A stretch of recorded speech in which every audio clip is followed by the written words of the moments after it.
रात के ठीक 2 बजे कमरे की खिड़की अचानक ठक ठक की आवाज से खुली। ठंडी हवा अंदर घुस आई और पंखे की धीमी घूमती आवाज के बीच आरव ने करवट बदली। कमरे की घड़ी का सेकंड हैंड जैसे हर टिक के साथ सन्नाटा चीर रहा था। मोबाइल की स्क्रीन पर नजर गई। ठीक सुबह के 2:03। अचानक पीछे से किसी ने बहुत धीमी पर पहचानने योग्य आवाज में पुकारा, आरव। उसका दिल जैसे एक पल को रुक गया। ये वही आवाज थी, रिया की।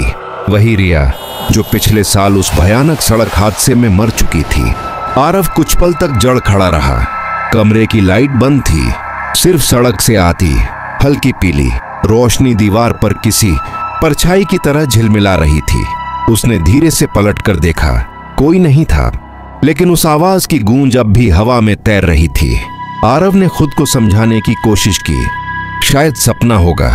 लेकिन फिर बिस्तर के पास रखे पुराने फोन से एक नोटिफिकेशन टोन बजा। वो वही फोन था जो रिया का था, जिसे उसने उसकी मौत के बाद कभी ऑन नहीं किया था। कंपते हाथों से उसने उसे उठाया। स्क्रीन पर सिर्फ एक मैसेज था, मैं बाहर खड़ी हूं, दरवाजा खोलो। उसकी सांसें तेज हो गईं। खिड़की से बाहर झांका और सड़क के उस पार हल्के धुंध में एक धुंधली आकृति खड़ी थी। लंबे बाल, सफेद कपड़े और बिल्कुल स्थिर चेहरा। वो रिया जैसी ही लग रही थी। आरव के शरीर में सिहरन दौड़ गई। उसने फोन नीचे रखा और दरवाजे की ओर बढ़ा। कदम भारी थे, पर एक अजीब खिंचाव था, जैसे कोई अदृश्य ताकत उसे बाहर बुला रही हो। जैसे ही उसने दरवाजे का हैंडल पकड़ा, दरवाजे की दूसरी तरफ से हल्की दस्तक आई। ठक ठक ठक। उसने झटके से दरवाजा खोला। बाहर कोई नहीं था, बस ठंडी हवा और सड़क पर लहराता धुंध का बादल।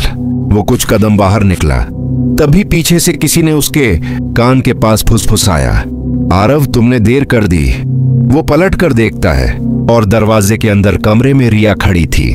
उसका चेहरा आधा जल चुका था, आंखें लाल थीं और होंठों पर एक डरावनी मुस्कान थी।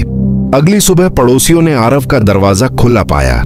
कमरे में सिर्फ रिया की पुरानी तस्वीर थी और उसके सामने दीवार पर खून से लिखा एक नाम, आरव।